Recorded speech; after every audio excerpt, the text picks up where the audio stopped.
Hi, welcome to Freaking Bookworm with Liz. It's been a while since I made a video.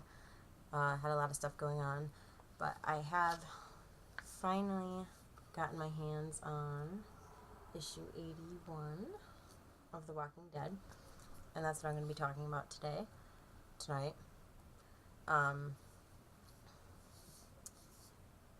First of all, if you're not reading this, you need to be reading it, especially if you like zombie stories, and most especially if you like well-written stories. Like, I can't, anyone who's not reading this, you better have a damn good reason for not reading it, because it's really amazing. Like, it's not even, it doesn't focus on the zombies much at all. Like, they're more of an inconvenience. It more focuses on the people who survived.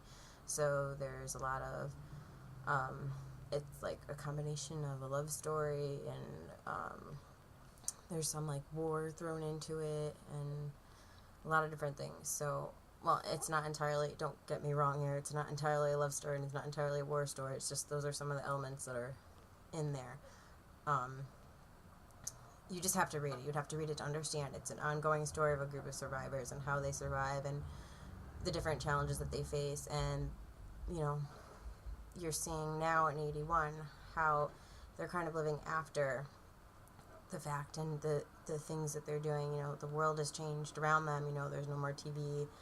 There's no more, money isn't a problem anymore. The main thing is, getting supplies and finding a safe place and a stronghold that A, the zombies can't get into, and B, other crazy people can't get into and try to take it from you, which we saw a while back ago. So, you definitely need to be reading it. This issue was pretty good. There were a couple of things that I didn't like, and apparently my cat really liked it. Oh, you have to get down. Whatever. What was I saying? You distracted me. So yeah, there were some things that I didn't like about it. But other than that, on a whole, it was a pretty good issue. I'd say it was I want to say I do on a scale of 1 to 5, and I would actually want to give this a 3.5. So I guess I'll go with a 4. Now, if you haven't read it yet, this is the part where you go read it and then you come back, because I am going to talk about things that happened in the issue. So if you don't want to be spoiled, stop now, go read it, and then come back to this. All right. What I liked about it is that, once again, the zombies are becoming an issue. For a while, we didn't really have any zombie problems. They were just kind of there, and, sometimes they had to go bash their heads in, and that was about it. Now they're becoming a problem again because one of the boards in the fence came loose, and they were starting to push through it, and so now they're dealing with that. And the way that the issue ended, things are not looking too good, especially not for Morgan, which sucks. Bye, Morgan. So, yeah. So I'm actually kind of glad to see people dying again, because, we've had the same characters for a while, and sorry about that. It's about time to get rid of some, and, I know that Robert Kirkman doesn't like to keep anyone around for very long, as we've seen with Tyrese. I'm still upset about that.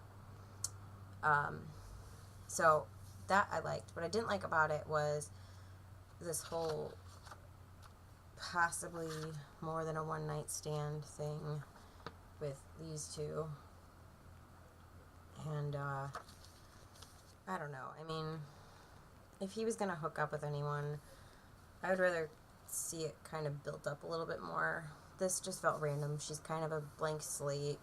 She's got, like, no personality. She's, she was the victim of, domestic violence, and he saved her by killing her husband, and, which was great and everything. But I think if it was going to happen, it should have happened a couple issues ago when he killed him, and then she could have been like, yay, thank you, let's have sex. I don't know, it just seemed kind of random. She came over and was like, oh, we're scared to be on our own, and then they had sex, like, randomly. Like, he didn't even want to, and then he was like, okay. So I don't know. It just seemed kind of thrown in there, like maybe someone, maybe Robert Kirkman wanted him to get a little bit. I don't know. It just, I don't know. So now that we are 2 issues into No Way Out, which obviously means that people are going to die, I think we should play a game. The Who I Want to Live and Who I Want to Die game. The people that I want to live are, of course, Michonne. She's one of my favorites, and she's been through so much and been such a key player that I think if Kirkman did get rid of her, I'd be really pissed. I'd probably be most pissed if she got killed. I also want to keep Andrew around and Glenn around. I'm hoping at this point, they've been around so long, they're one of the core people that we started off with in this story. I'm hoping that Kirkman keeps them around just for that. And I also really want to keep Abraham around because he's kind of replaced Tyrese and Axel for me as my favorite. Tyrese was my favorite for a long time, and then Axel became my favorite, and then, they both got... So now Abraham is kind of taking that place, and he's really cool. He's pretty kick-ass, and if he died, I'd be really pissed too. Who I definitely want to die is Jessie, because like I said, she's just a blank slate, and I don't care. I want her gone, If Rick died, I don't think that Kirkman is going to kill Rick off, because he's probably the main character, but I think it would be interesting. It's not that I don't want him to die. I think it would be interesting to see what would happen if he died, because he's become, the leader, at first by choice, and then, when he didn't really want to be anymore, he's kind of stuck there now. It's kind of, everyone always looks to him, even in this new community, there's just no way that he could not be leader, because he's just kind of won the respect of everyone just because of who he is. So I think that it would be really interesting to see what would happen if he got killed, because I think people would I think they would all go kind of crazy for a little while because they wouldn't know what to do. And I think eventually someone else would step up and take over the role. But I think it'd be really interesting to see what kind of mayhem would break out if he got.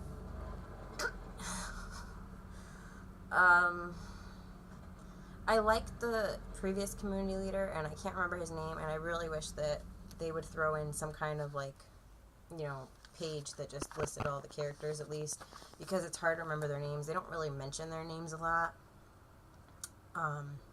which I'm having trouble with, because personally I have a hard time remembering names so while I'm reading, I'm just like, who the fuck is that? I know who they are, but I just don't remember their name. So I wish that he would kind of throw in a list. I did some Googling before I started this video just because I couldn't remember names, which is really, really sad. So please, Robert Kirkman, if you're reading this, I'm going to send you a letter too, actually. If you're watching this, please put in a list for those of us. There's a lot of characters now. I can't really remember them all, so... Morgan. I don't really want him to die. I want to keep him around for a little while, but I want to see him crazy again. Like, for a little while, he was kind of going loopy, and I'd like to see that a little more. He was kind of suspicious for a while, questionable, as my sister would say, and I would really like to see that. Also, the priest, maybe he got bumped off, I can't remember. If he's still around, I'd like to see him kind of become a little more questionable, because they were questioning whether they could trust him or not. So it'd be interesting. I don't know. However it goes, it's going to go. And I think that Robert Kirkman is doing a fantastic job. So don't take me wrong. I'm not like, these things need to be done, like some of the letters that he gets. I would just like to see some of these things. But I know that no matter what he does, it's going to be awesome. So leave me a comment or a video response and tell me who you want to live and who you want to die, and I will see you next time.